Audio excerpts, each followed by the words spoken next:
একটা বেত বাগানের মধ্যে ঢুকছি।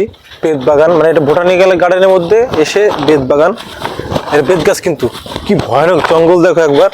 এর মধ্যে কিন্তু এই বাবা এই জায়গাটা দেখো বন্ধুরা, এই জায়গাটা দেখে তোমরা বুঝতে পারছো কি এই নিচে নিচে দেখো একবার, নিচে দেখো কি পড়ে আছে, তোমরা নিচে বুঝতে পারছো কিসের প্যাকেট এগুলো।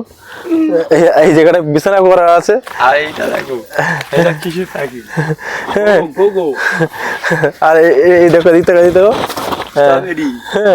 দেখো মানে এক একটা পার্কে কিন্তু একটা জায়গা থাকে মানুষের, মানে সব ধরনের মানুষ তো আসে না পার্কে, বিভিন্ন মাথায় বিভিন্ন চিন্তা নিয়ে। তো এই জায়গাটা কিন্তু অসাধারণ। একটা বিদেশি প্রজেক্ট হয়ে এসছে, এই যে বেত বাগান বেত। बहुत अच्छी है good good good nice Nice place. yes Yes, very nice. হ্যাঁ হ্যাঁ Big tree. হ্যাঁ হ্যাঁ হ্যাঁ